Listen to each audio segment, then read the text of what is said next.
Mes salutations au peuple africain. Je suis Eric Ella, panafricain, président du réseau Vive l'Afrique League. Nous allons faire immersion du côté du Mali pour parler de ce qui se passe à Kidal. Qu'est-ce qui s'est passé à Kidal? Vous vous souvenez, lors de l'attaque simultanée des terreaux avec leurs sponsors sur le plan international, qui ont été nommément cités par la presse française, c'est-à-dire l'Ukraine et la France, des légionnaires français qui sont là appuyer justement ces terreaux de façon stratégique.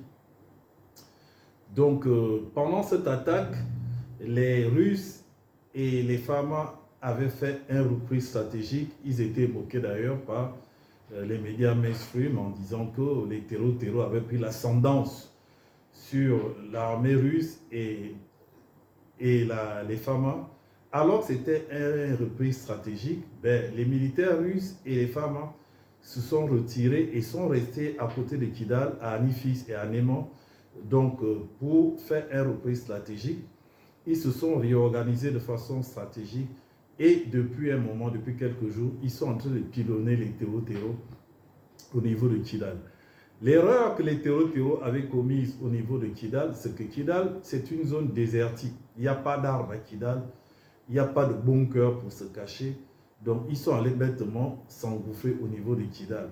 Et comme il n'y a pas d'arbres, c'est une zone complètement désertique. Et Kidal est très grand.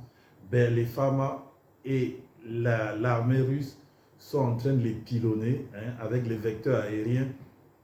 Maintenant, ils sont en train de crier au secours à l'ONU pour dire que les droits de l'homme, etc., etc. On ne pleure pas. On ne pleure pas. Et je tiens à encourager les Pharma. Il faut laisser personne sortir de Kidal. Personne. Parce que si vous les laissez sortir, ils vont se réorganiser. Il faut les pilonner. Ils veulent un couloir pour pouvoir sortir de paix. Il n'est pas question qu'on leur donne un couloir de sécurité. Et par le vouloir faire sortir des voitures, etc., il n'est pas question. Et je pense que le message a été très bien passé. Ces gens sont en train d'être pilonnés. La victoire au niveau de Kidal, elle est implacable et ça va permettre de décimer une bonne fonction, une bonne partie, autant pour moi, des terreaux. Et je tiens à féliciter les Pharma. Kidal est en train d'être récupéré par l'armée malienne qu'on appelle les Pharma. Les terreaux ont fait une erreur stratégique. Et le comble, c'est que le FLA et le James sont affiliés à Al-Qaïda. Donc, Al-Qaïda, que les Occidentaux nous avaient présenté comme étant le diable, qui avait, vous savez, au Bataclan en France, fait des attaques un peu partout.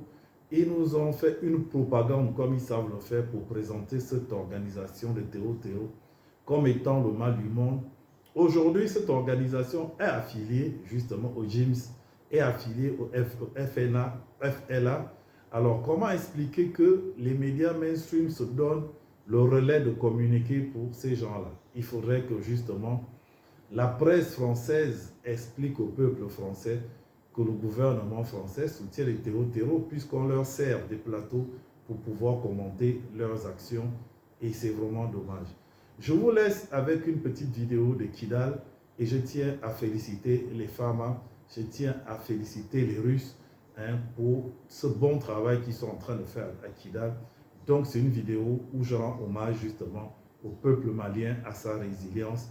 Ils pensaient que le peuple allait se retourner contre les dirigeants maliens, mais ils sont en train de mentir. Ils sont complètement tombés à côté de leur plat. Les peuples ne vont jamais se retourner contre les dirigeants qui luttent pour la souveraineté. Vous avez vu en Iran, vous avez vu comment le peuple aussi est debout. Donc leur stratégie aujourd'hui ne marche pas. Et nous sommes là pour faire le relais de la communication. Je vous laisse avec quelques images de Kidal. Que Dieu vous bénisse depuis vos